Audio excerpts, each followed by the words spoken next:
तेव्हा भावना दिसते, बरोबर. आणि ते जे एक्सप्रेस करण्याची पद्धत असते ती प्रत्येक व्यक्तीची वेगळी असते.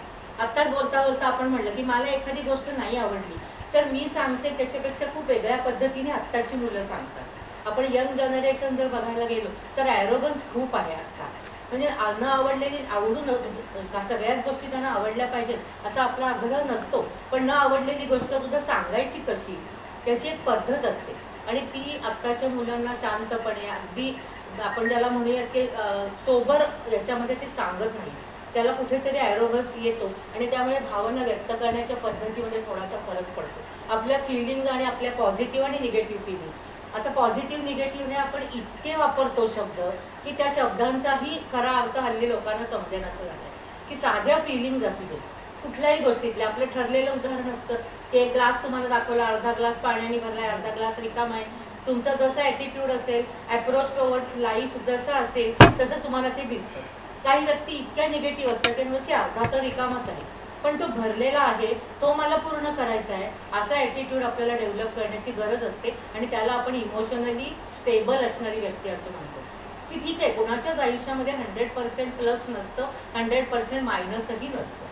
प्रत्येक मायनस बरोबर पाठोपाठ प्लस आलेलं असतं, पण तुम्ही मायनसला कसं फेस करताय त्याच्यावरती ते प्लस असणारी गोष्ट तुम्ही कशी एन्जॉय करू शकाल हे अवलंबून असतं.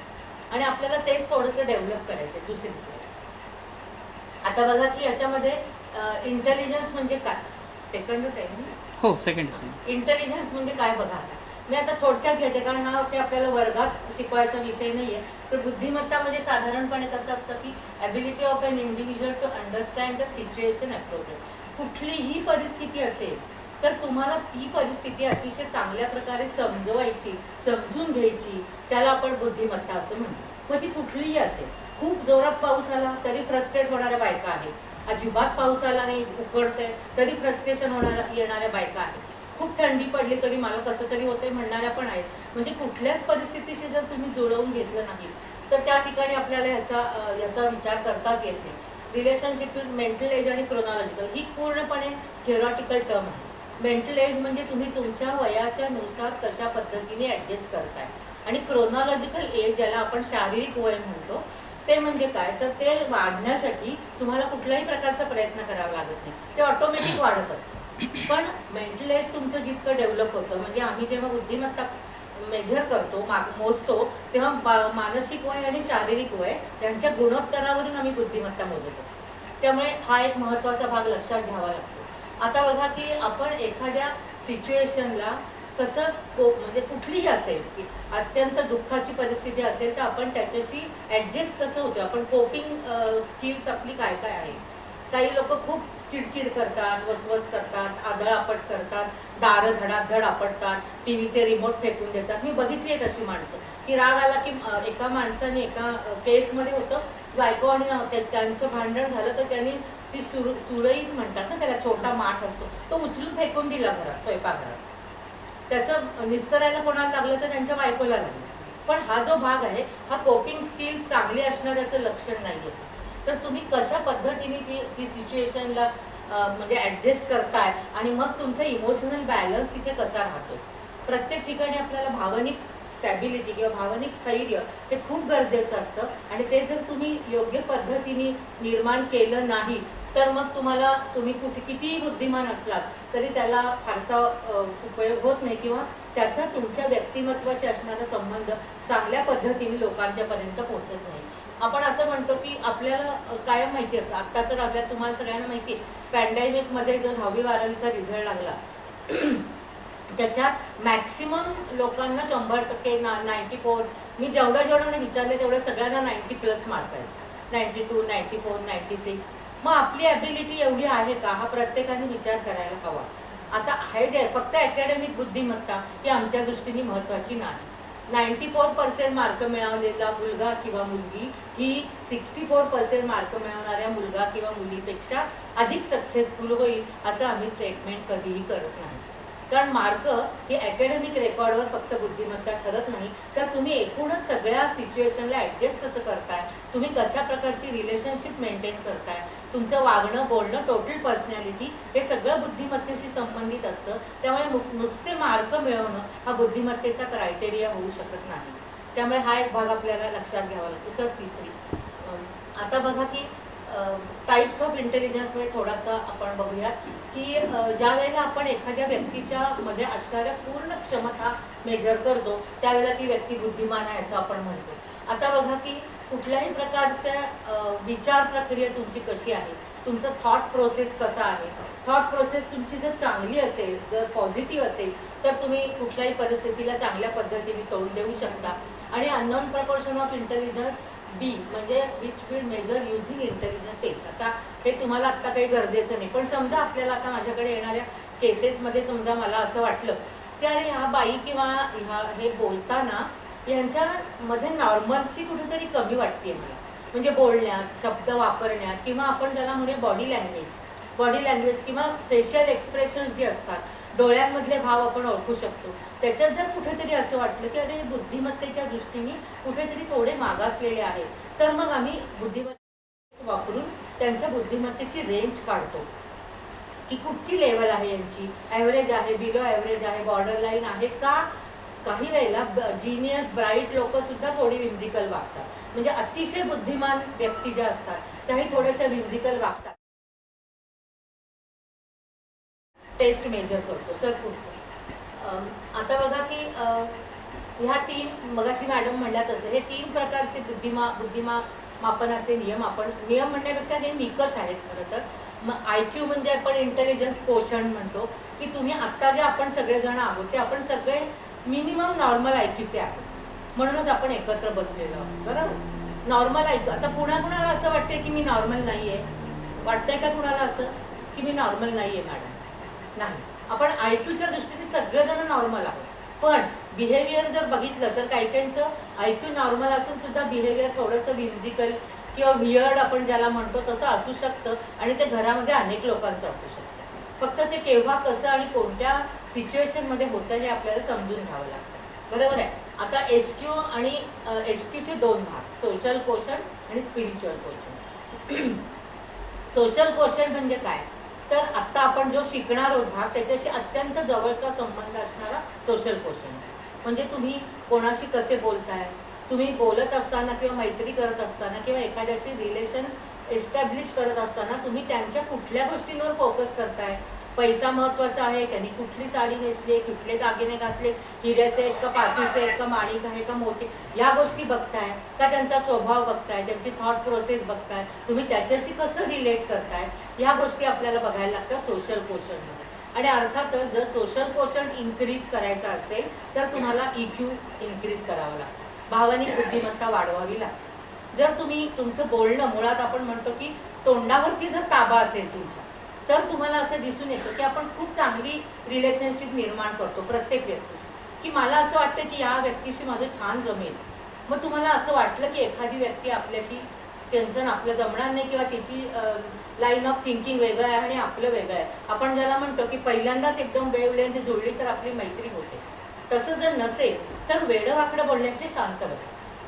ज्या ठिकाणी तुम्हाला पटत नाहीये तिथे प्रत्येक वेळेला विचारल्याशिवाय आपलं मत व्यक्त करण्यापेक्षा जर पटलं नाही तर शांत बसा, आणि मग जर पटलं तर अतिशय चांगल्या पद्धतीने भावनिक बुद्धिमत्ता निर्माण करण्याचा प्रयत्न करा.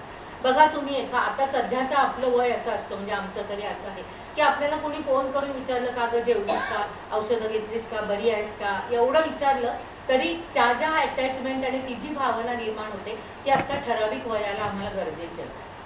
बरोबर आहे की नाही. आता तुम्ही टीव्हीचे सिरियल्स बघता, टीव्हीच्या सिरियलमध्ये प्रेम व्यक्त करण्याच्या पद्धतीमध्ये पण आय लव्ह यू म्हणावंच लागतं कंपल्सरी, बरोबर आहे की नाही. पण असं म्हणल्यानंतर ते प्रेम कायम टिकणारं असतं का? म्हणजे मी टीव्हीतलं नाही म्हणते, टीव्ही 3 तासात 3 भागामध्ये वाटेल ते होऊ शकतं, मी प्रॅक्टिकल लाईफमध्ये म्हणते की असं आता आम्ही जेव्हा लहान म्हणजे तरुण होतो त्यावेळेला आमच्याकडे अशी नव्हती पद्धत. जे तुम्हाला म्हणायचंय ते तुम्ही बिहेवियरमधनं व्यक्त करून दाखवा की प्रेम असेल तर तुम्ही प्रेमाने वागा. आपल्याकडे आत्ता आम्हाला हे यंग जनरेशनला सांगावं लागतं की लग्न झाल्यानंतर तो फक्त नवरा तुझा नसतो ग, नवऱ्याबरोबर सगळे जे त्याची फॅमिली आहे ती तुझी असते. त्यांना जर तुम्ही भावनिक बुद्धिमत्तेच्या माध्यमातून चांगल्या पद्धतीने भावना निर्माण केल्या, त्यांना जर तसं वागवायचा प्रयत्न केला तर अतिशय छान रिलेशन निर्माण होऊ शकतं आणि मग तुमच्या सोशल कोशंटला पण तेवढी किंमत येते की तुम्ही एकदा घरात सगळ्यांशी चांगलं वागताय असं कळलं की ऑटोमॅटिकली तुम्ही सोशली सगळ्यांशीच चांगलं वागायला सुरुवात करा, कारण तुमचा तो बेसिक नेचरच होऊन जातो. आणि मग आपल्याला असं दिसतं की जर SQ वाढवला तर EQ वाढतो आणि EQ जर चांगला असेल तर तुमचे सोशल कॉन्टॅक्ट खूप निर्माण होतात. कितीतरी अनोळखी लोकांशी आपण रेल्वे गाडीतनं प्रवास करताना शेजारी बसलेल्या माणसाशी 8 तास आपण किती चांगले रिलेशन डेव्हलप करतो. स्वभाव असेल तर, स्वभावच नसेल, संशयी वृत्ती असेल, स्वभाव चिकित्सक असेल तर ती व्यक्ती कधीही आयुष्यामध्ये स्वतःही समाधानी होत नाही आणि दुसऱ्यालाही समाधान मिळू देत नाही. कुठलीही गोष्ट, एक छोटं उदाहरण तुम्हाला देते की एखादा ड्रेस मटेरियल, मी मागे पण मला वाटतं दिलं होतं हे उदाहरण, की ड्रेस मटेरियल एखादा आणलं, समजा मी आणलं, मला असं वाटलं की मीनाताईंना मी कुठेतरी फिरायला गेले, एक छान ड्रेस मटेरियल आणावं. मीनाताईंचं नाव घेऊन बोलते कारण त्यांची माझी आहेत संबंध तेवढे म्हणून, बाकीचे फार भेटत नाही आम्ही म्हणून. तर त्यांना मी दिलं समजा हे, कारण की मला असं वाटलं नाही हे त्यांच्या दृष्टीने योग्य आहे आणि त्यांनी ते घेतलं. त्यांचा स्वभाव असा नाही, मी फक्त उदाहरण देते. त्यांनी ते घेतलं आणि त्यांनी ते घेतल्यानंतर माझी अपेक्षा काय आहे की त्याने म्हणावं वा छान आहे, मला आवडलं. ठीक आहे, नसेल जरी आवडलं तरी माझ्या तोंडावर म्हणावं अशी माझी अपेक्षा असते, कारण this is the correct way to maintain emotional balance किंवा इमोशनल रिलेशनशिप. की मी जर प्रेमाने आणलंय तर ते त्यांनी एकदा म्हणावं की अरे वा छान आहे ना, मग त्याच्यातलं काय असेल त्यांना आवडलं न आवडलं, शिवायचं न शिवायचं हा पुढचा प्रश्न आहे. समोर असणाऱ्या व्यक्तीला आनंद व्हावा याच्यासाठी ते एक वाक्य गरजेचं असतं. पण जिथे चिकित्सक वृत्तीची माणसं असतात ती काय करतात, अगं हे टेक्स्चर जरा पातळ वाटतं नाही का आणि हा बहुतेक पाण्यात घातल्यावर कलर सगळा जाईल असं वाटतं. अशी जी चिकित्सक असतात ना ती त्यावेळेचा तोही आनंद घेत नाही आणि आपल्यालाही त्यांना दिल्याचा आनंद मिळवून देत नाही आणि मग त्यांचं सोशल पोषण पुढच्या वेळेस कशाला मी आणीन, जाऊन द्या ना, इतकी चिकित्सा करते त्यांचे ते घेतील नाही तर बघ, असे आपले आपोआप टेंडन्सी होते आणि ह्याच्यातून आपण माणसं हळूहळू तुटक व्हायला लागतो. आणि आत्ता सध्या तेच झालेलं आहे की डिजिटल वर्ल्डमुळे माणसं अतिशय कोरडी झाली आहे. ज्याला आपण भावनिकता म्हणतो ती कुठेही, म्हणजे मला इतक्या ठिकाणी अनुभव येतो की किती कोरडेपणा आहे. आम्ही आई 81-82 वर्षाची माझी आई गेली, आम्ही जाईपर्यंत कधी आईला उलटं बोललेलं नव्हतं. आजकाल मुलं धडधडीत आईला तू काय केलंस नाही तर सगळ्याच आया करतात, असं धडधडीत उलटं बोलतात. कशी हिंमत होते? याचं कारण आहे की कुठेतरी भावनिक दृष्ट्या ती स्वतःला जास्त आपण ज्याला म्हणजे हायर लेवलची समजतात, पण त्यांना हे कळत नाहीये की माणसाशिवाय आपण राहू शकत नाही. आणि प्रेमाची माणसं, ओलावा ज्याला आपण म्हणतो, तो आत्ता खूप कमी झालेला आहे. हा कोरडेपणा जो आलाय तो डिजिटल वर्ल्डमुळे आलाय असं आपण म्हणतो, पण डिजिटल वर्ल्डमध्ये राहूनही खूप चांगली रिलेशन मेंटेन करणारी खूप लोक आहेत. म्हणजे आपण सरसकट असं विधान नाही करू शकत. तर बेसिक प्रवृत्ती जर तुमची बॅलन्स करायची असेल किंवा इमोशनल रिलेशन मेंटेन करायची असेल तर तुम्ही अधिक चांगल्या प्रकारे EQ पण डेव्हलप करू शकता. कारण इमोशनल पोषण हा असं सहजासहजी मोजत नाही. पण आता मी जेव्हा कंपनीमध्ये जाते ट्रेनिंगसाठी त्यावेळेला पूर्वी IQ वरनं आम्ही ट्रेनिंग प्रोग्राम घ्यायचो, म्हणजे IQच्या लेवलवरून ग्रुप्स करून घ्यायचो. आता त्यांच्याकडे IQ बरोबर EQ मेजर करायला लावतात. कारण कसं असतं की जो कोणी इन्चार्ज आहे, जो कोणी डायरेक्टर आहे, जो कोणी कंपनीचा प्रमुख आहे, त्याचं अपवर्ड आणि डाऊनवर्ड कम्युनिकेशन कसं आहे याच्यावरती कोशंट कसं आहे ते ठरतं. म्हणजे तो त्याच्या हाताखालच्या माणसांशी कसं वागतोय आणि त्याच्यापेक्षा एक्झिक्युटिव्हशी तो कसा वागतोय, या दोन्ही गोष्टी खूप महत्त्वाच्या असतात. आणि त्यामुळे आता सध्या कंपनीमध्ये इमोशनल कोशंटला खूप महत्त्व दिलेलं आपल्याला आढळून येतं. त्यामुळे EQ, IQ आणि SQ या तिन्हीचं कॉम्बिनेशन करूनच आपल्याला व्यक्तिमत्वाचा विकास करायचा सर पुढचा. त्यामुळे हा जो भाग आहे हा आपल्याला लक्षात ठेवण्याची गरज असते. आता बघा की तुम्हाला माहिती आहे की आपण आता ability to monitor one's own and other people's emotional intelligence म्हणजे काय, मॉनिटर करा. तुम्ही दिवसभर कशा वागताय, आज माझा मूड खूप छान आहे मग मी सकाळी उठल्यापासून कशी वागते, तुम्ही तुमचं मॉनिटर करा. दुसऱ्यांना करायची वेळ आणून देऊ नका. तुम्ही तुमचं करा की मी कशी वागते. मग आपल्यालाच कळतं की अरे आज माझा मूड आहे तर आज मी किती छान आहे, मी प्लेझंट आहे, मला आज वातावरण बाहेर जरी आभाळ आलेलं असलं, अंधारून आलेलं असलं तरी आपल्याला प्लेझंट वाटतं, कारण आपण इमोशनली त्यावेळेला उत्साही असतो किंवा प्लेझंट असतो. मग तुम्ही मॉनिटर करा की मी कशी वागते, आज माझे इमोशन्स काय आहेत, आणि चिडचिड झाली तर मी कशी वागते. आत्ता खरं सांगू का, दुसऱ्यांनी कोणीतरी आपल्याला काहीतरी शिकवण्यापेक्षा सेल्फ मॉनिटरिंग खूप महत्त्वाचं झालं आहे, की मलाच काय वाटतंय. मी सारखं सांगत असते की आपल्याला जर चांगलं वाटायला हवं असेल ना तर सेल्फ ॲप्रिसिएशन पाहिजे. आपण सकाळी उठल्यावर अंथरुणातच ठरवायचं की मला काय काय करायचं आहे आजच्या दिवसात. रात्री झोपताना अंथरुणावर बसायचं आणि आपणच आपल्याला ॲप्रिशिएट करायचं, वा सुरेखा किती छान, आज सगळं ठरवलेलं काम छान झालं, गुड. आपण आपल्याला ॲप्रिशिएट करायचं. लोक ॲप्रिशिएट करतील याची वाट बघायची नाही. कारण लोक विचारायचे, बोलायचे काही नाही, कारण इतर लोक ॲप्रिशिएट करतीलच अशी गॅरंटी नाही, आणि त्यांनी ॲप्रिशिएट केलं नाही तर आपल्याला वाईट वाटतं. कारण आपली अपेक्षा असते की आपण त्यांच्यासाठी काहीतरी केलं आणि त्यांनी आपल्याला चांगलं म्हणावं किंवा कौतुक करावं. कारण कौतुक ही आपली सगळ्यांची नॅचरल फिलिंग आहे, आपल्याला सगळ्यांनाच हवं. यूट्यूब की फेसबुक कितीतरी बायका असं म्हणतात की मी इतकी राबते पण कधी नवरा म्हणत पण नाही की हे छान झालंय. पण जाऊ दे, तो नाही म्हणून आपणच आज म्हणायचं की सुंदर झालंय, आज मस्त झालंय, कालच्यापेक्षा आज मस्त झालंय. आपण ॲप्रिशिएट करा ना आपल्याला. पण हा जो काही भाग आहे हा आपल्याला इथे लक्षात द्यावा लागतो की माझ्या फिलिंग्स काय आहेत, आणि मग आपल्याला इतर लोकांच्या पण फिलिंग्स किंवा इमोशन्स काय आहेत या गोष्टी लक्षात ठेवल्या तर आपल्याला जास्त सुख मिळतं किंवा जास्त समाधान मिळतं. तुम्ही बघा ना, सारखं कोण आपल्याला ॲप्रिशिएट करणार, वाटतं करावं असं पण कोण करणार. आम्ही म्हणत असतो की तुम्ही व्हर्बल रिवॉर्ड्स द्या, तुम्ही रोज काही म्हणू नका, पण जेवायला खरं म्हणजे खूप साधी गोष्ट आहे. जेवायला बसल्यावर एकदा जर म्हटलं की आज मस्त झालंय, सगळं गरम गरम छान वाटतंय खायला, झालं की पुढे 8 दिवस खुश राहील.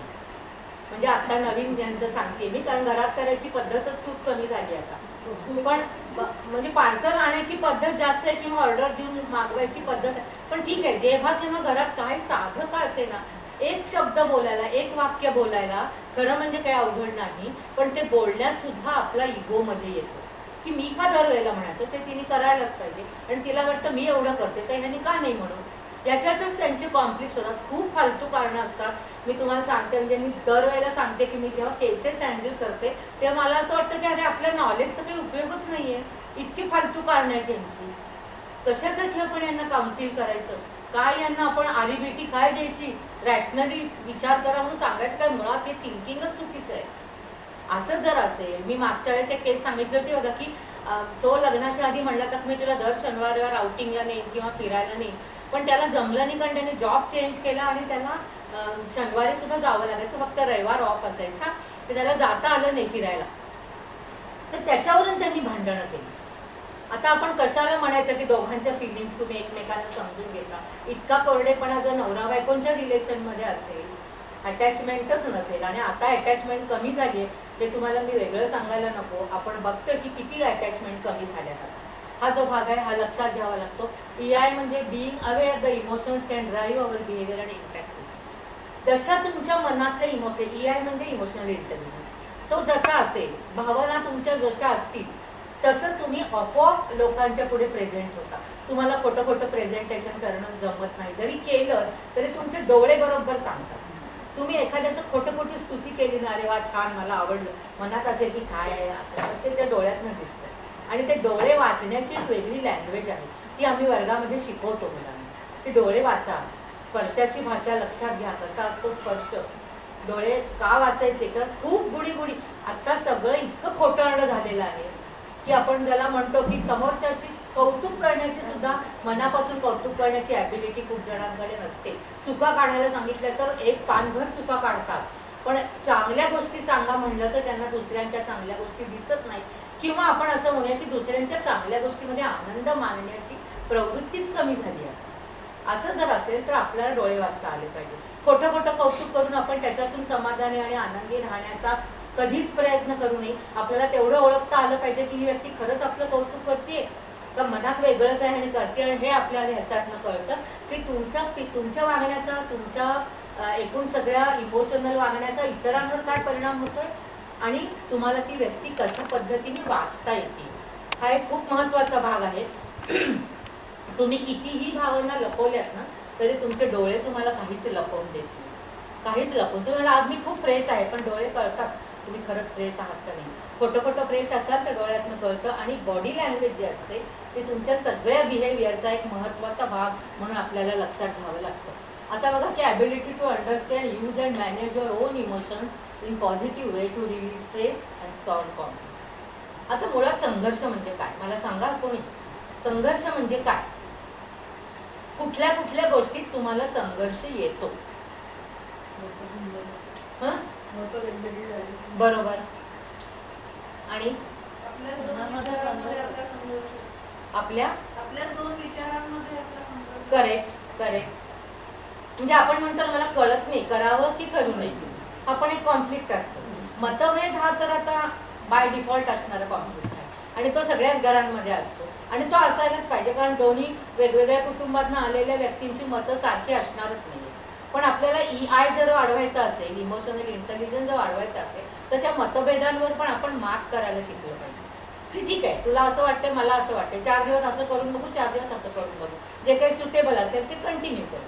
मतभेद सुद्धा कुठच्या टोकापर्यंत न्यायचे, तो कॉन्फ्लिक्ट कुठपर्यंत न्यायचा, हे सुद्धा प्रत्येकाच्या वर्तनावर अवलंबून असतं. त्यामुळे सॉल्व्ह कसं करताय तुम्ही? छोटे छोटे प्रॉब्लेम असतात. घरात भांडीवाल्या बाई आल्या नाहीत, घरात झाडाला पुसायला बाई आल्या नाहीत, याच्या हा काही फार मोठा कॉन्फ्लिक्ट नाहीये की जो तुमच्या आयुष्यावर परिणाम करेल. पण हे सुद्धा कॉन्फ्लिक्ट लोकांच्या आयुष्यावर परिणाम करतात.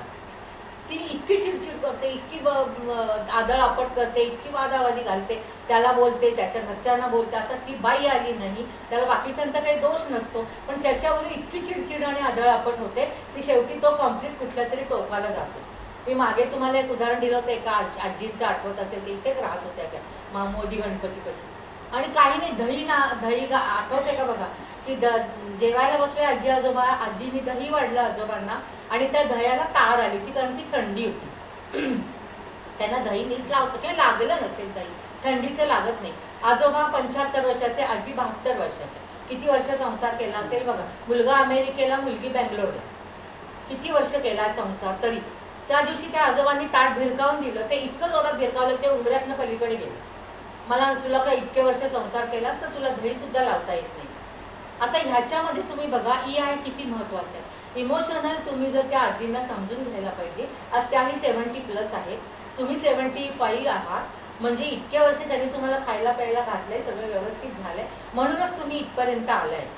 नाही दही लागलं म्हणून ताट भिडकावून दिलं आणि इतकं टोकाचं भांडण झालं. तुमच्या आईने तुम्हाला असंच शिकवलं का? त्या म्हणाल्या, ते म्हणाले तुला असंच शिकवले का? इतके वर्ष झालं तरी साधी संसार करता येत नाही, दही झालं. दही लावणं ही एकच चुकीची गोष्ट झाली आणि इतकं झालं की दुसऱ्या दिवशी सकाळी त्यांची अशी इतक्यानंतर ह्या स्टेजला आले की आपण डिवोर्स घेऊ.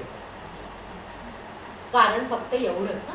आणि खोटं नाहीये, मी अनुभवलेली केस आहे. आणि मग मी माझ्याकडे त्यांना कोणीतरी त्यांच्या जवळपास राहणाऱ्यांनी माझा पत्ता दिला की तुम्ही, मी इथे नव्हते तेव्हा दुसरीकडे राहत होते, त्या आल्या तिकडे आणि 7:30ला आल्या माझ्याकडे संध्याकाळी. 7:15 पर्यंत मला एकही शब्द बोलू दिला नाही. ते दोघंच एकमेकांशी भांडत होते. मग तुम्हाला संस्कारच नाही का? इतके वर्ष झाले तरी आईने फार लाडावूनच ठेवलं. आई जाऊन पण 10 वर्ष झालेली, सगळं झालेलं.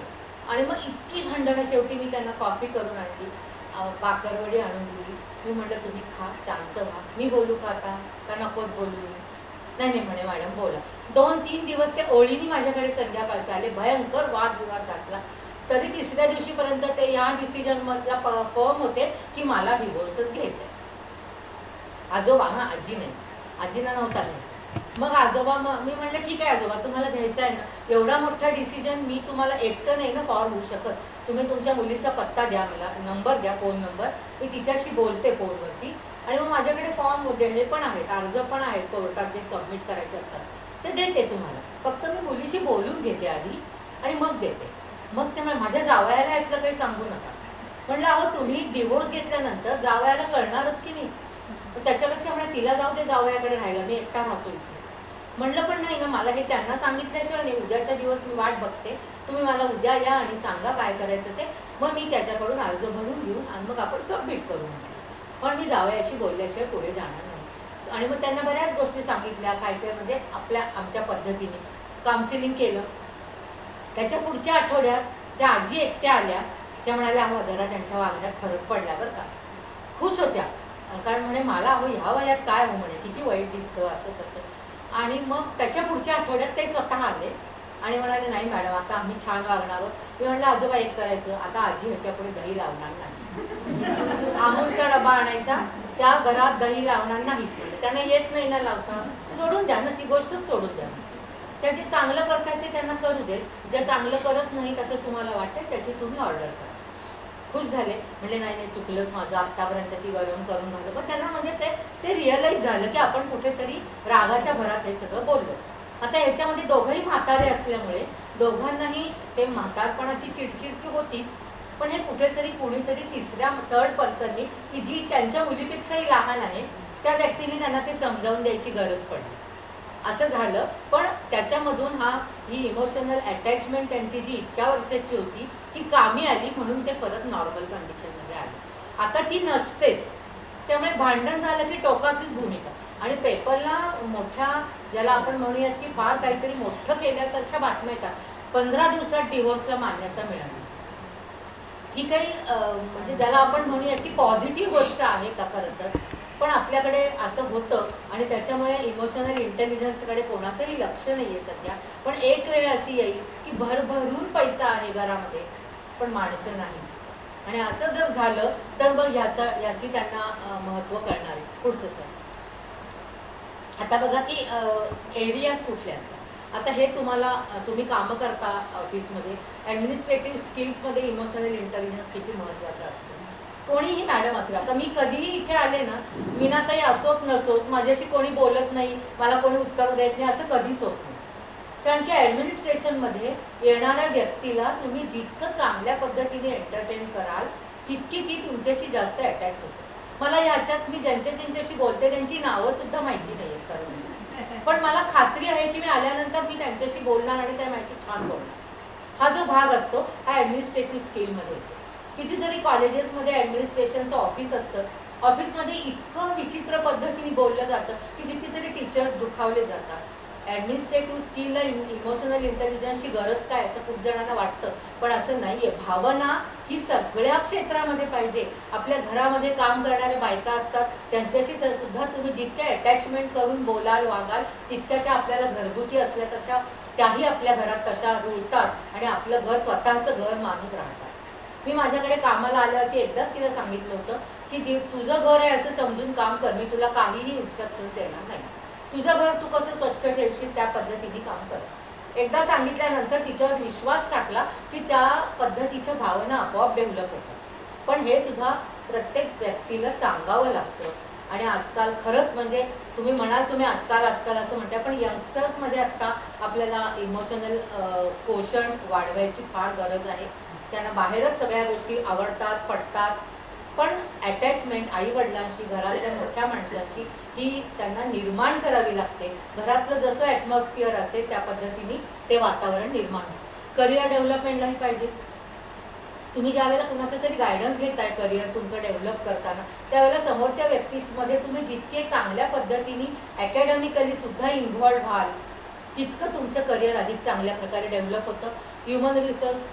ह्युमन रिसोर्समध्ये तुमच्या अपॉइंटमेंट आहेत, म्हणजे सिलेक्शन आहे, रिक्रुटमेंट्स आहेत, बदल्या ट्रान्सफर आहेत, हे सगळ्यामध्ये तुम्हाला इमोशनल कुठेतरी बॅकअप लागतो. स्वतःचा पण आणि समोरच्याचा पण विचार करावा लागतो. आता आपली संस्थाच अशी आहे की आपण कायम लोकांसाठी काम करणारी संस्था आहे, त्यामुळे हे तर तुम्हाला करायलाच लागतं आणि तुम्ही करतात. त्याच्याशिवाय अशा प्रकारच्या कामामध्ये टिकूनच राहू शकणार नाही. निरपेक्ष वृत्ती असते, सेवावृत्ती असते. त्या सेवावृत्तीने आपण काम केलं तर आपल्यामध्ये आपोआप ह्या पद्धतीच्या डेव्हलपमेंट निर्माण होतात. आपली पर्सनल ग्रोथ किंवा डेव्हलपमेंट. आता तुम्हाला एखादी व्यक्ती आवडते म्हणजे काय होतं सांगा बरं, ती कशी आवडते तुम्हाला? एखादी व्यक्ती खूप छान आहे असं आपण म्हणतो म्हणजे काय? दिसते छान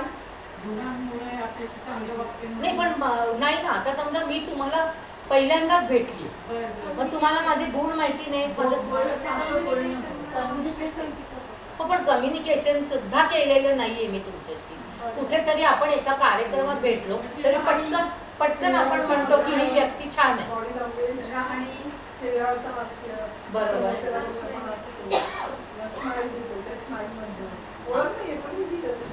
हा, म्हणजे होईलच किंवा मला ह्या व्यक्तीशी बोलावं असं वाटतंय, काय माहिती म्हणजे ओळख नाही पण मी ओळख करून घेईन.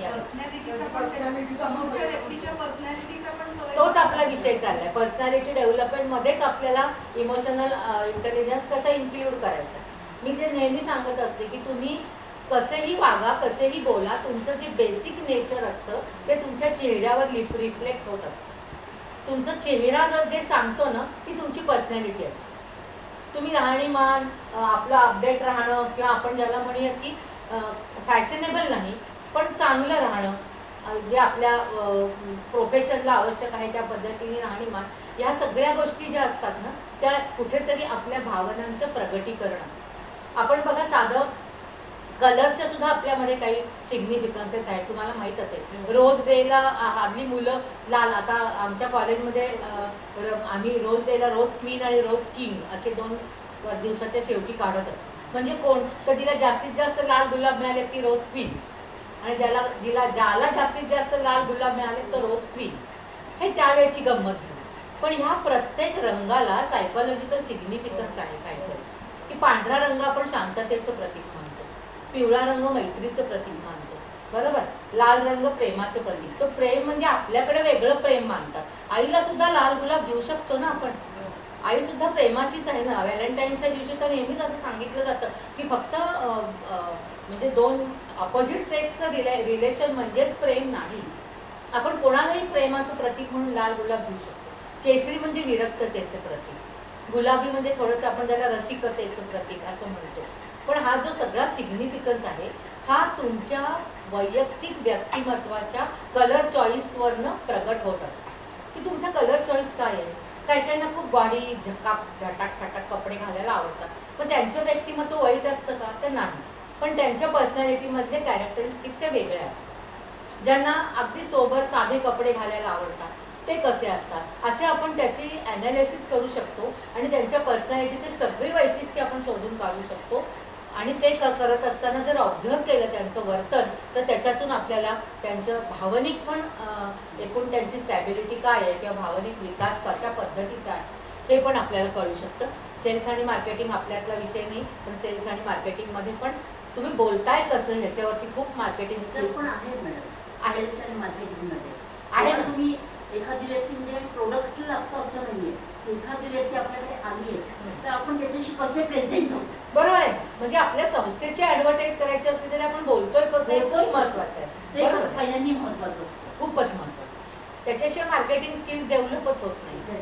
पुढचं आता बघा की याच्यात काय काय असतं. इमोशनल इंटेलिजन्समध्ये काय काय असतं तर सेल्फ अवेअरनेस. तुम्ही स्वतःला ओळखलं पाहिजे. पहिली गोष्ट, मी काय आहे, मी कशी आहे, माझ्यामध्ये किती ॲबिलिटीज आहेत, मी ओव्हर कॉन्फिडंट आहे का मी लॅक ऑफ कॉन्फिडन्स आहे माझ्याकडे. आपण ओव्हर कॉन्फिडंट पण असता कामा नये आणि कमी कॉन्फिडन्स पण आपला असता कामा नये. आत्मविश्वासपूर्ण रीतीने जर तुम्ही उभे राहिलात, स्वाभिमान जपलात, स्व आपण ज्याला आज त्या ज्या बाई आल्या ते तुम्हाला नंतर सांगेन की केस आहे, त्या ज्या बाई आल्या होत्या त्यांना मी तेच सांगितलं की स्वतःला काहीतरी महत्त्व द्या ना.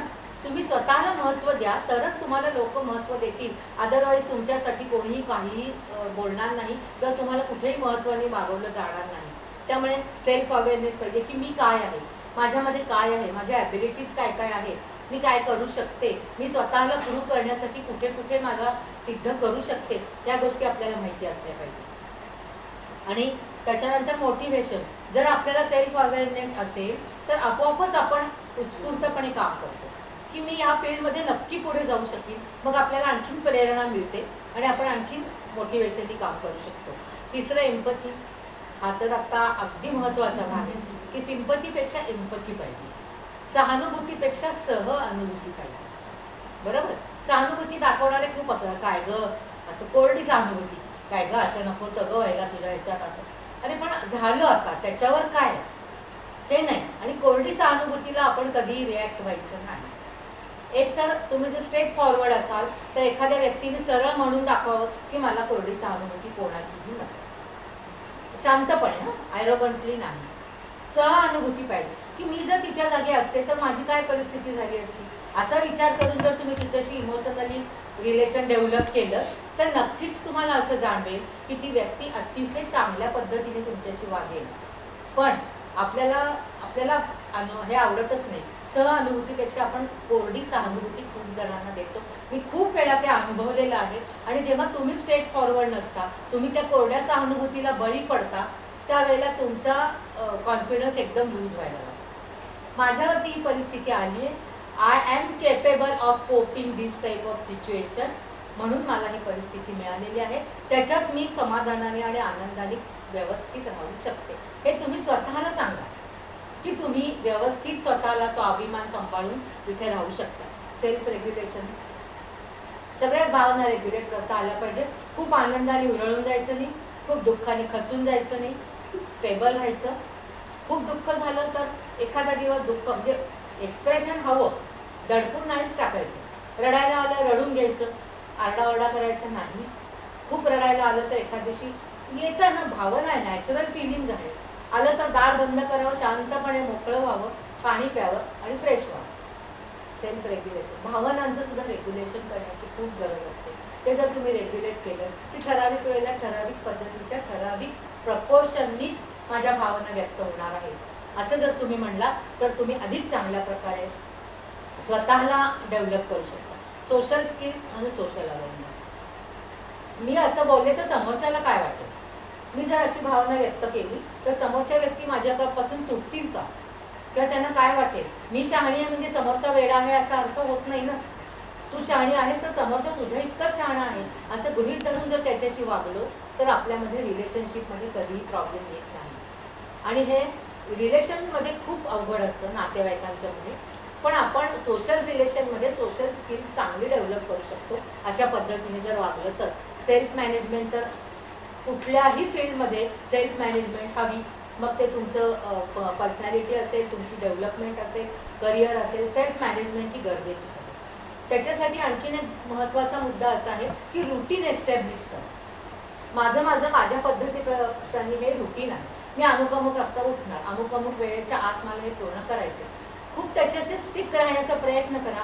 एखाद दिवशी इकडे तिकडे होतं, काही फंक्शन्स असली काही असलं तर वेळ इकडे तिकडे होते, पण तरीसुद्धा जास्तीत जास्त त्या रुटीनला स्टिक राहण्याचा प्रयत्न करा. आणि मग तुम्ही असं जर केलं तर आपोआप सेल्फ रेग्युलेशनमुळे तुमच्या आयुष्याला एक प्रकारचं वळण लागतं. नंतर सेल्फ मॅनेजमेंट आणि रिलेशनशिप मॅनेजमेंट. मला ह्याच्याशी चांगलं रिलेशन डेव्हलप, मला सामाजिक काम करायचे, मी समाजसेवा करते म्हणजे मला सगळी सामाजिक रिलेशन जपायची.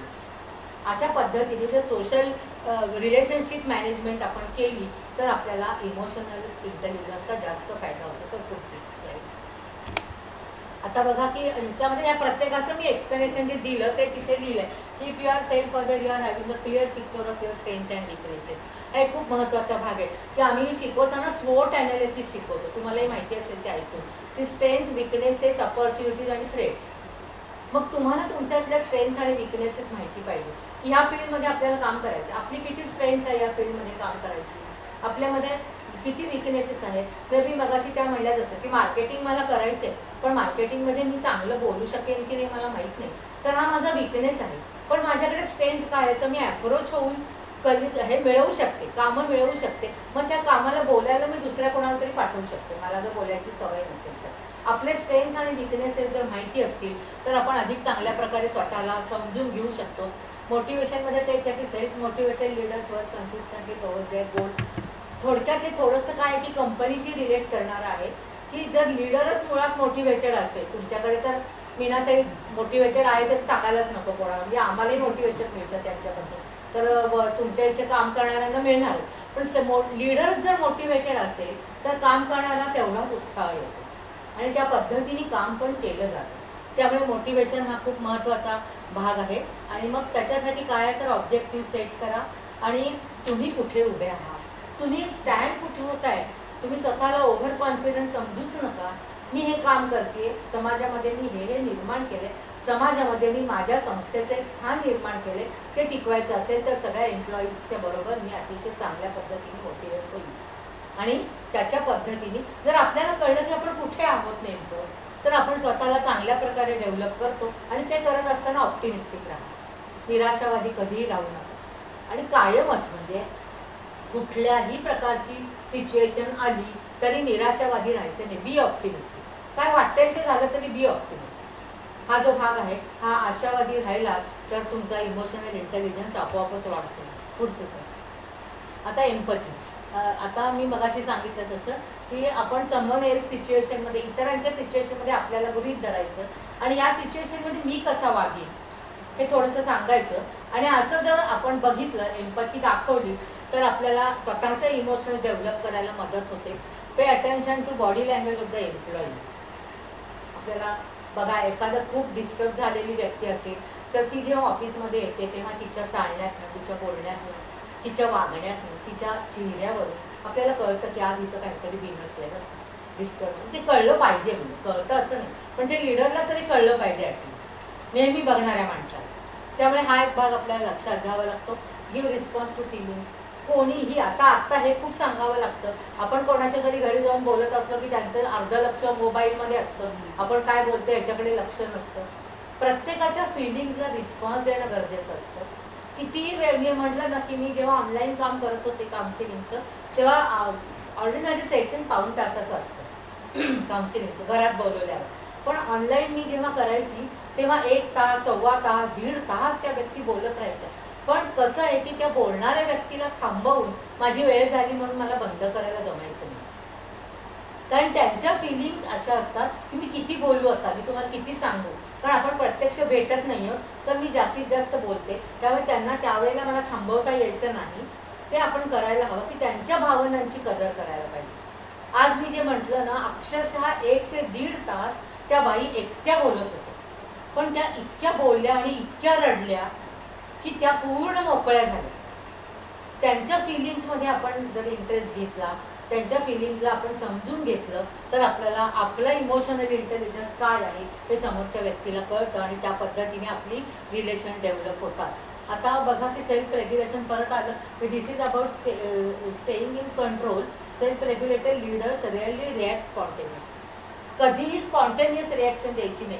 मग आजची आपलं बोलणं आलं तसं की REBT आम्ही जो थेरपी म्हणून घेतो की रॅशनल इमोटिव्ह बिहेवियर थेरपी, असा त्याचा भाग आहे. आता त्याच्यामध्ये काय आहे तर कुठलंही एक रिॲक्शन आहे साधी, ती द्यायची असेल, आपण सगळ्याच जणी कुठलंही रिॲक्शन द्यायची असली कुठल्याही सिच्युएशनला, तर आपण कधीही ती स्पॉन्टेनियसली देत नाही. म्हणजे देऊ नाही बरं का स्पॉन्टेनियसली.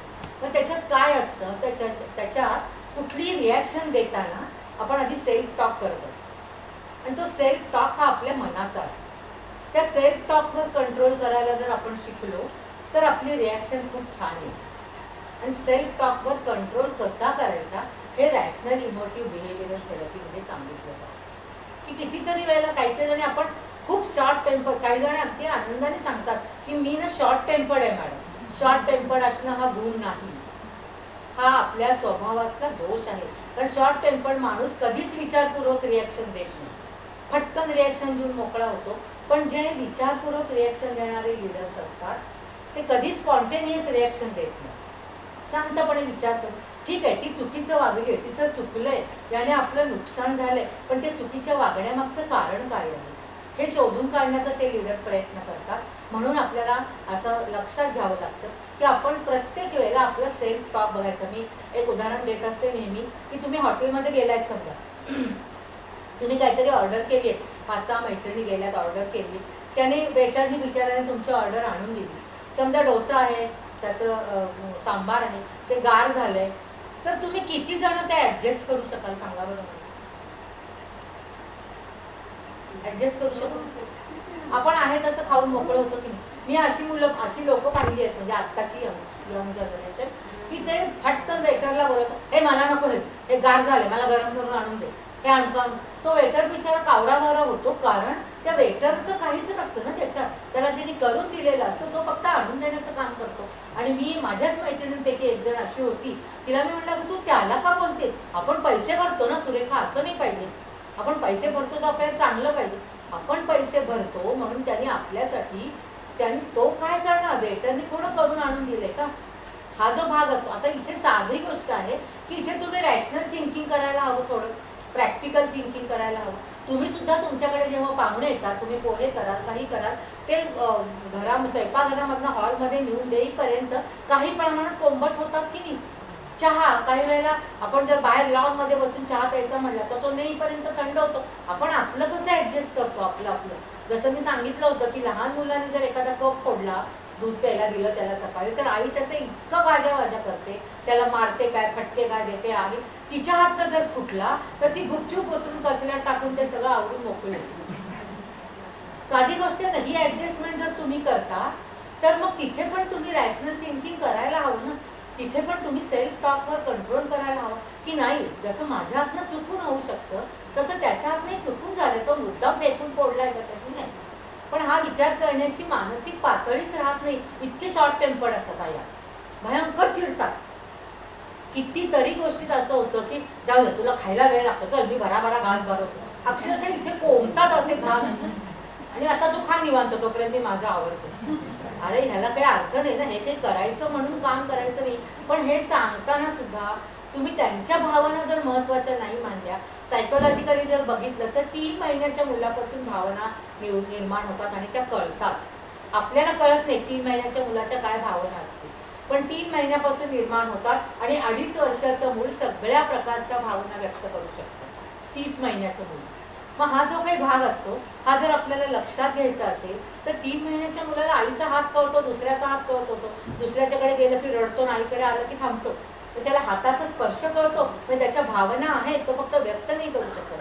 त्याला 2च भावना व्यक्त करता येतात, भूक लागली की रडायचं, खायला मिळालं की हसायचं, म्हणजे दूध मिळालं की हसायचं. त्या 2च भावना ते व्यक्त करतात. म्हणून भावना नसतात का? भावना असतात. आणि जर अशा प्रकारच्या निगेटिव्ह भावना जर साठत गेल्या तर त्याचा परिणाम त्याच्या ॲडोलेशन स्टेजवर होतो. हे अजून पटत नाही लोकांना. आता ॲडोलेशन मध्ये जे प्रॉब्लेम येत आहे ते आधीच्या कुठल्या तरी भावनांचं रिपरकेशन आहे, ते लक्षात येत नाही. पण ते लक्षात यायला हवं की 3 महिन्याचं बाळ झालं की त्याला आपल्याला इमोशनली जपायला पाहिजे. भस्कन कुठेतरी आपटलंय, किती त्रास देतोय, हे त्याला त्यावेळेस तो काही बोलणार नाही, पण त्याला ते कळलंय की आईने आपल्याला असं असं केलंय, त्यावेळेला ते कळतं. आणि नंतर त्याची रिपरकेशन्स कधीतरी भोगावी लागतात. हे माझं संशोधन नाही, हरलॉक नावाच्या मानसशास्त्रज्ञ व्यक्तीने केलेलं संशोधन आहे. त्यामुळे लक्षात घ्या की मुलांच्या भावना सुद्धा अत्यंत महत्त्वाच्या असतात. कुठलंही मुलांना सुद्धा स्पॉन्टेनियस रिॲक्शन देऊ नये, कारण इमोशनली जर त्यांना स्टेबल ठेवायचं असेल, जपायचं असेल तर त्यांच्या भावना आपण समजून घेतल्या पाहिजे. हा जो आता लिडरशिपसाठी काय पाहिजे बघा, ते leader can develop flexibility in behaviour. प्रत्येक लिडरला फ्लेक्झिबल राहावंच लागतं, रिजिड असून चालणार नाही. त्यामुळे तो एक भाग आहे. Improve your ability to self regulate by know your values and ethics. खूप महत्त्वाचा भाग आहे की माझी तत्त्व काय आहेत, माझी प्रिन्सिपल्स काय आहेत, त्या प्रिन्सिपल्सशी मी कधीही तडजोड करू शकणार नाही. काही प्रिन्सिपल्स असे असतात की आपण नाही तडजोड करू शकत, काही बऱ्याच प्रिन्सिपल्सची आपल्याला करावी लागते, पण काही अशी असतात की आपण नाही करू शकत. बघा ना, आता आपण नोकरी करतो म्हणल्यानंतर आपल्याला आपल्या काही प्रिन्सिपल्सची तडजोड करावीच लागते आणि ती करायलाच पाहिजे जर तुम्हाला ॲडजस्ट करायचं असेल तर. पण काही असे असतात, एक छोटासा अनुभव सांगते की एका संस्थेमध्ये जर आपण गेलो, समजा मी तुमची टेस्ट घेतली, टेस्ट म्हणजे तुम्ही माझ्या विद्यार्थिनी आहात सगळ्या, आणि इंटरनल असेसमेंट दिलं, मी तुमच्या परीक्षा घेतल्या, तुम्हाला मार्क्स दिले. दुसऱ्या दिवशी जर मी दुसऱ्या आठवड्यात मी तिथे गेले कॉलेजमध्ये आणि नावं तुमचीच, मार्क दिलेले मीच दिलेले आहेत, मी दिलेले मार्क सगळे बदललेले आहेत आणि खाली माझी सही आहे, असं असेल तर ते माझ्या प्रिन्सिपलमध्ये कधीच बसणार नाही. की एखाद्या व्यक्तीला माझ्या नकळत मी दिलेले मार्क बदलून दुसरे मार्क दिले आणि तरीही मी तिथे प्रामाणिकपणे काम करीन, हे माझ्या तत्वात बसणार नाही. अशी जी तत्व असतात ती आपण आपली सांभाळतो.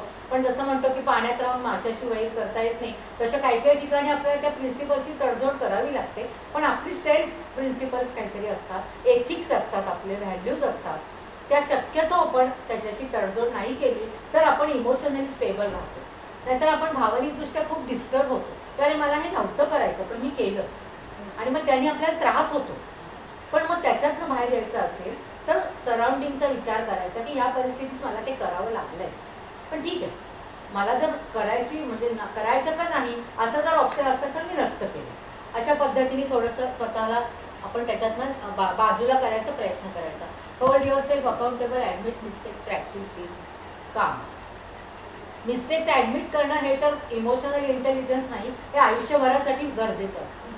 की माझी काहीतरी चूक होतीये हे मी जोपर्यंत ॲक्सेप्ट करत नाही तोपर्यंत ती चूक मी सुधारू शकत नाही. मी चुकतच नाही असं म्हटलं तर कोणी तुम्हाला सुधारू शकणार नाही. माझी चूक होतीये, मी इथे कुठेतरी चुकतेय बरं का. मला माझ्यापेक्षा लहान व्यक्ती सुद्धा गाईड करू शकते आणि तिने गाईड केलं तर माझा जर त्याच्यात फायदा असेल तर मी तिच्या गायडन्सप्रमाणे वागीन. अशी जर आपली मनोवृत्ती असेल तर आपल्या चुका आपण जर ॲक्सेप्ट केल्या तर आपण सुधारू पण शकतो त्याच्यानं. आणि मग काम आपोआपच राहतो, शांत राहतो आपण. मुळात शांत राहणं हा सुद्धा इमोशनल बॅलन्सचा किंवा स्टॅबिलिटीचा एक खूप महत्त्वाचा भाग मानला जातो. त्यामुळे शांत तुम्ही राहू शकता. आता सोशल स्किल्समध्ये परत आलं की गुड आणि ग्रेट कम्युनिकेटर. कम्युनिकेशन अतिशय सुंदर असलं पाहिजे, कम्युनिकेशन स्किल्स खूप चांगली असली पाहिजे. त्याच्यामध्ये आपण बॉडी लँग्वेज म्हणतो, आपण कितीतरी गोष्टी आहेत की हो तुझं पटलं म्हणून आपण मान हलवतो किंवा कोणीतरी बोलतंय तर आपण असं करून. आता त्याला ना आम्हाला नॉन व्हर्बलमध्ये खूप सायन्स आहेत. असं बसून आपण ऐकलो तर आपण कसं किती मन लावून ऐकतो असं असतं, असं केलं तर आपण आश्चर्य दाखवतो. ह्या खूप अशा म्हणजे ज्याला म्हणतो सायन्स आणि खूप आहेत अशा की नॉन व्हर्बलमध्ये काय आहे. आपण नोडेड हेड म्हणतो बघा काही वेळ की आवडलं की असं करतो, नाही आवडलं तर असं करतो. किंवा आपल्या तुमचे एक्सप्रेशन्स काय आहेत बोलत असताना, कुठलंही कम्युनिकेशन करत असताना ऑडियन्सचे एक्सप्रेशन्स पण लक्षात घ्यायला पाहिजे. ज्या ठिकाणी कोणी आंबळ्या देत आहे असं वाटेल त्या ठिकाणी आटोपतं घ्यायला पाहिजे, तरच तुमचं स्पीच किंवा काय जे तुम्ही शिकवत असाल ते इफेक्टिव्ह होतं. अदरवाईज कम्युनिकेशन स्किल्स वापरून त्यांना ॲटलिस्ट आपण काय म्हणतो जरा एनकरेज तरी करायला पाहिजे. हा जो भाग आहे तो याच्यामध्ये येतो. Good managing change and result conflict. Change तर चेंज मॅनेजमेंट तर आता आपल्याला सारखीच आहे. पॅन्डेमिकमुळे आपल्याला ते खूप चांगलं शिकवले. मी 1.5 वर्ष घरात बसलो. आता तुम्हाला यावं लागत होतं पण मी 1.5 वर्ष पायरी जिण्याची उतरली नाही. 1.5 वर्षाच्या मध्ये सगळी घरातली मॅनेजमेंट सुद्धा चेंज होते. इतके दिवस आपण इतका वेळ घरात बसत नाही. मग त्याला आपण कसं सामोरं जायचं. मग आता मला जाता येत नाही म्हणून रोज रडत बसायचं, मला जाता येत नाही म्हणून रोज निराश व्हायचं, मला काहीच कोणाशी कम्युनिकेट करता येत नाही, फोनशिवाय मी काही करू शकत नाही म्हणून त्याचं वाईट वाटून घ्यायचं का मिळालेल्या वेळाचा सदुपयोग करायचा. हे प्रत्येकाच्या वृत्तीवर, स्वभावावर आणि भावनांवर अवलंबून आहे की मी एकटी आहे मी आता कोणाकडे जाऊ शकत नाही, मला खूप छान वेळ मिळाला, मी वाचन करीन, मी आणखीन काही करीन, कंटाळा आला तर रेस्ट घेईन, झोपीन, कंपल्सरी रेस्टला मिळालेला मला हा वेळ आहे असं जर समजलं म्हणजे त्याच्यातही परत ऑप्टिमिस्टिक थिंकिंग आहे की पॉझिटिव्ह विचार करा की वेळ मिळालाय. मी 1.5 वर्षातल्या इतक्या प्रचंड केसेस सॉल्व्ह केल्या. बापरे बापरे. सगळी ज्येष्ठ नागरिक घरात, तरुण घरात, मुलं घरात, मुलांच्या घरातून शाळा म्हणून बायकांचे प्रॉब्लेम आले की नवरा 24 तास घरात, आम्हाला आमची स्पेसच मिळत नाही. इतके दिवस त्यांच्या तक्रारी काय होत्या, नवरा आम्हाला वेळच देत नाही. आता तक्रारी काय आल्या की नवरा फार वेळ घरातच असतो, आम्हाला स्पेसच मिळत नाही. सगळे ज्येष्ठ नागरिक घरात, सगळे घरात, आम्हाला आमचं असं काहीच नाही. मला तुम्ही सांगा की आलेल्या बदललेल्या सिच्युएशनला सामोरं जाण्याची ही पॉझिटिव्ह गोष्ट आहे का? नाही. सगळेजण घरात आहात, सगळ्यांनी मिळून एन्जॉय करा. काय 1.5 वर्ष 2 वर्ष जे काय असेल तुम्ही घरातनं काम करताय, उरलेल्या संध्याकाळचा वेळ सगळ्यांच्यात एन्जॉय करा. पण एन्जॉयमेंटच्या कन्सेप्टच आता बदलले. दर शनिवार रविवार आउटिंगला गेलं, हॉटेलमध्ये गेलं तरच एन्जॉयमेंट असं जर असेल तर ते तुम्हाला नाही जाता आलं ना. लोकांनी वेड्यासारखं केलं इतकं हे केल्यामुळे. आता आजपासून परत निर्बंध कडक केले. 4 वाजेपर्यंत उघडं, हॉटेल बंद, मॉल बंद. आजपासून परत शुक्रवार शनिवार रविवार सगळं बंद. म्हणजे तुम्ही कशी रिॲक्ट करताय त्याच्यावरती बाकीची सिच्युएशन अवलंबून आहे. मग हा जो भाग आहे हा मी म्हणजे कंटाळले माहितीये. मी मध्ये एकदा मीनाताईंशी बोलले म्हणजे मला इतकं कंटाळलं. फ्रस्ट्रेशन टॉलरन्सचे मी इतके सेशन्स घेतले, फ्रस्ट्रेशनच आलं होतं सगळे लोक घरात म्हणून. मी एक त्याच्यावर आर्टिकल पण लिहिले. इतकी सेशन्स की म्हणजे अहो लोक घरात म्हणजे एकत्र कुटुंबामध्ये आम्ही सगळेजण घरात असले की एन्जॉय करायचो आणि सगळेजण घरात आहेत म्हणून यांना एन्जॉय करता येत नाही. किती सिच्युएशन बदलली आहे बघा. हा जो भाग आहे हा आपल्याला लक्षात घ्यायला लागतो. चेंज मॅनेजमेंट ही आपल्याकडे असलीच पाहिजे, सगळ्या प्रकारची असली पाहिजे. प्रत्येक परिस्थितीला आपण सामोरं जाताना पॉझिटिव्हली गेलो तर आपल्या भावना कधीच दुखावल्या जात नाही.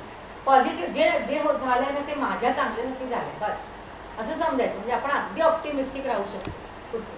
आता थोडंच राहिलंय. कंटाळा आला का? आता इफेक्टिव्ह लीडर साधारण कसा असतो बघा. You can build social skill by learn to solve conflicts. मुळात लीडरने जर पटापट कॉन्फ्लिक्ट सॉल्व केले म्हणजे इतके पटापट होत नाही का, संस्थेमध्ये काम करताना कुठलंही आपल्याला राजकारण पुष्कळ सगळीकडे असतं, ते बघावं लागतं, कुठल्या अप्रुव्हल्स लागतात, कुठल्या मान्यता लागतात, कोर्ट कचेऱ्या असतात, इतकं पटापट सॉल्व्ह होत नाही. पण मुळात त्यांनी तो प्रयत्न जरी केला तरी इमोशनल स्टॅबिलिटी इतर एम्प्लॉईजमध्ये निर्माण होऊ शकते. दुसरं, इम्प्रूव्ह युअर कम्युनिकेशन स्किल्स. ते तर मगाशी सांगितलं. Learn how to praise others. किती महत्त्वाची गोष्ट आहे बघा. दुसऱ्याचं कौतुक करता आलं पाहिजे. मग ते लहान मुलं असू देत, मोठं माणूस असू दे, आजी आजोबा असू देत, नाही तर कुणी असू दे. आजीनी जर एखादी गोष्ट केली तर करा ना कौतुक. काय जातं, तुम्हाला व्हर्बल कौतुक करायला पैसे पडतात का? पण आता ते सुद्धा आपल्याला अवघड झालेलं आहे. कौतुक करा, प्रेज. प्रत्येकाला शाबासकी हवी असते की काही प्रत्येक वेळेला काहीतरी वस्तू देऊन किंवा काही असे असते असं नाही. वाढदिवसाला तुम्ही एक फोन करून विश करा, बास असतं. तुम्ही काही वस्तू गिफ्ट केली पाहिजे असं नसतं. कारण आत्ताच्या परिस्थिती, आत्ताची फेज अशी असते आपली म्हणजे आमच्या वयाची, की आम्हाला फक्त कोणीतरी फोन करावा एवढंच वाटतं. काही देऊ नका, काही घेऊ नका, काही नाही. आम्हाला केकची पण हे नसते, इच्छा नसते, खाण्यापिण्याचंही काही खूप हे नसतं. पण माझी माणसं कोणीतरी आहेत की जी माझा वाढदिवस लक्षात ठेवतायत, एवढीच भावना महत्त्वाची असते. आणि ती आपल्याला ह्याच्यातनं करता येते की प्रेज, दुसऱ्याची स्तुती करा, दुसऱ्याचे कौतुक करा. वाढदिवसाला एकच लक्षात ठेवा, मागच्या वर्षीपेक्षा मी यावर्षी काय काय नवीन केले. एवढं आहे. तुम्हाला खूप सगळं असं पुस्तकी वाटेल, पण खरं नाही आहे बरं का असं. तुम्ही जर बघितलं ना की मी मागच्या वर्षीपेक्षा यावर्षी किती डेव्हलप झाली आहे, तर आपल्याला कळतं की आपण सुद्धा खूप काहीतरी नवीन करत असतो. आणि नसेल केलं तर मी पुढच्या वर्षीच्या वाढदिवसापर्यंत हे करणार असं जेव्हा म्हणतो त्यावेळेला आपण त्याच्यातनं योग्य प्रकारे आपल्या भावना आणि आपलं मोटिवेशन नक्कीच वाढवू शकतो. परत सेल्फ मॅनेजमेंट आलं आणि रिलेशनशिप मॅनेजमेंट पण त्याच्यामध्ये आलं. आता पुढचं, आता हा लीडर कसा असतो बघा. जो इमोशनली इंटेलिजंट असतो तो लीडर बघा की to be effective leaders must have great understanding of how their emotions and actions affect the people around them. लीडरला माहिती पाहिजे की आपण काय बोलतो, आपण बोलतो त्याचा इतरांवर काय काय परिणाम होतो आणि तो चांगला होतो का वाईट होतो, पॉझिटिव्ह होतो का निगेटिव्ह होतो, या गोष्टी लीडरला माहीत पाहिजे. Emotional intelligence in leadership it is a mind tool. त्याच म्हणजे कुठलाही लीडर हा जर मनाने स्वतः फ्रेश आणि इमोशनली स्टेबल असेल तर ते त्याचं माइंड टूल आहे. मग तो आपोआप त्याच्या हाताखालच्या सगळ्या ज्या व्यक्ती असतात त्यांना अतिशय चांगल्या प्रकारे इमोशनली स्टेबल वागवतो. प्रॉब्लेम सॉल्विंग त्याला आलं पाहिजे. प्रॉब्लेमचं अवलंबन न करता सगळ्यांच्या मदतीने प्रॉब्लेम सॉल्व करता आला पाहिजे. डिसिजन मेकिंग परफेक्ट असलं पाहिजे. जर समजा असं झालं की इंडिव्हिज्युअल डिसिजन मेकिंगला त्याला काही प्रॉब्लेम येत असेल किंवा त्याला जर असं वाटत असेल की नको मी कोणाला तरी याच्यात इन्व्हॉल्व करतो, तर आपल्या जवळच्या व्यक्तीला त्याच्यात इन्व्हॉल्व करून ग्रुप डिसिजन मेकिंग करायला हरकत नाही. तर हा मोठा डिसिजन आहे तर आपण एखादी मीटिंग घेऊ, सगळ्यांची मतं ऐकून घेऊ आणि त्याप्रमाणे डिसिजन घेऊ. पण ते असलं पाहिजे. मग तो ग्रुप डिसिजन घ्यायला सुद्धा प्रत्येकाशी तेवढी इमोशनली अटॅचमेंट असली पाहिजे. हा एक भाग झाला. टीम मॅनेजमेंट, टाईम आणि stress management. Team, time, stress ह्या सगळ्या मॅनेजमेंटचं एक एक दिवसाचं वर्कशॉप घेता येतं. हे एका ओळीत सांगता येत नाही टाईम मॅनेजमेंट म्हणजे काय, स्ट्रेस मॅनेजमेंट म्हणजे काय. पण हे असलं पाहिजे लीडरकडे, तर आपोआपच तो इमोशनली स्टेबल राहतो. आणि इमोशनली स्टेबल राहिला की आपोआपच एम्प्लॉईज, त्याच्या हाताखालची लोक त्याच्याबरोबरही पुढे जाऊ शकतात. पुढचं sir, how to improve emotional quotient वाढवायचा कसा. Observe your own reactions to the people. तुम्ही इतरांशी कसं वागताय हे ऑब्झर्व करा. बरोबर. Look at your work environment. तुमची कामाची सिच्युएशन कशी आहे त्याच्याकडे नीट लक्ष द्या. ती सारखी बदलत असेल तर तुम्हाला चेंज मॅनेजमेंट शिकावं लागेल. कॉन्स्टंट असेल तर त्याच्यात आपण कसं स्थिर राहायचं हे पण शिकावं लागेल. Examine how you react stressful situation आणि डू सेल्फ इव्हॅल्युएशन की मी कशी वागते स्ट्रेसफुल सिच्युएशनमध्ये. मी चिडचिड करते का, मी आदळआपट करते का, मी अननेसेसरी हाताखालच्या लोकांवर चिडचिड करते का, हा माझा इंडिव्हिज्युअल स्ट्रेस आहे तो मी हे एक्सप्रेस करते का, तो मी प्रोजेक्ट करते का. हा आपण स्वतःचा विचार करायला पाहिजे. Take responsibility for your actions. मी जे करते याची प्लस मायनस सगळी रिस्पॉन्सिबिलिटी माझी आहे. मी जर एखादा डिसिजन घेतला तर त्याच्यापासून मिळणारे फायदे आणि तोटे हे दोन्हीही माझ्याचवर अवलंबून आहेत. असा जर लीडरचं हे असेल तर ते अधिक चांगल्या प्रकारे भावना निर्माण करतो. आपल्याकडे खूप कंपन्यांमध्ये असं दिसतं की लीडर म्हणजे डिसिजन ते घेतात, कंपनी जर फ्लरिशिंग झाली तर ते ह्यांना एम्प्लॉईजना फार कौतुक करतील असं नाही, पण कंपनी जर गाळात गेली तर ते एम्प्लॉईना काढून टाकतात. असं असायला नाही पाहिजे. जे काही प्लस मायनस असतं त्याची सगळ्याची रिस्पॉन्सिबिलिटी लिडरनी घ्यायला पाहिजे. Be a good listener and open minded. Good listener किती जण असतात सांगा? बोलायची घाई असते खूप जणांना, भरकन आवडतं. हा, समोरच्याचं पूर्ण ऐकून न घेता रिॲक्ट व्हायला फार आवडतं. तसं न करता तुम्ही पूर्ण त्याची बाजू ऐकून घ्या. प्रत्येक चांगल्या वाईट वागण्याला दोन बाजू असतात.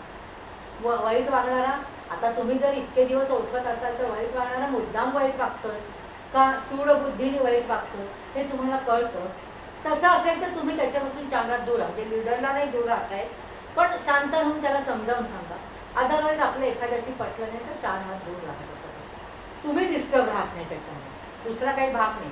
त्याच्यावर परिणाम होईल न होईल हा त्याचा प्रश्न, पण आपण जर डिस्टर्ब राहिलो तर आपण उगाचच आपल्या पर्सनॅलिटीवर त्याचा परिणाम करून देतो. म्हणून हा एक भाग महत्त्वाचा आहे की गुड लिसनर व्हा, ओपन माइंडेड पाहिजे. 1-2 तरी अशा मैत्रिणी पाहिजे की ज्यांच्याकडे जाऊन तुम्ही इन्स अँड आउट सगळं बोलू शकला पाहिजे, की त्या त्याचं भांडवल करणार नाही आणि तुम्हाला त्या मॉरली सपोर्ट करतील. अशा मैत्रिणी असल्या पाहिजे, पण त्या तुम्हाला चूज कराव्या लागतील. सगळ्याच तशा नसतात. त्यामुळे ओपन माइंडेड असणं खूप महत्त्वाचं आहे, पण कुणाजवळ ओपन माइंडेड असायला पाहिजे ते पण आपण ठरवायला पाहिजे. पुढचं संपलं. आता एक लक्षात घ्या की आपण जे थेरॉटिकल म्हणण्यापेक्षा त्यातले जे 3 पॉईंट्स होते ते मी तुम्हाला सांगितले. आता हा विषय इतका वास्ट आहे की ह्याच्यावरती बोलताना आपण कितीतरी गोष्टींमध्ये आपल्याला स्वतःला इन्व्हॉल्व करू शकतो. मुळात एक अटॅचमेंट पाहिजे, पर्सनॅलिटी स्वतःची लक्षात घेतली पाहिजे, सेल्फ एक्सप्रेशन अतिशय चांगलं असलं पाहिजे, इमोशनली स्वतः स्टेबल असलं पाहिजे, स्वतः पॉझिटिव्ह असलं पाहिजे. मग मी तुम्हाला एक छोटीशी हे सांगते की मी स्वतः हे बंद केलं का? हे आता रेकॉर्डिंग बंद झालं का? बंद करू का? करा. म्हणजे माझं स्वतःचं उदाहरण सांगते, ते नको त्याच्यात केलं का सांग.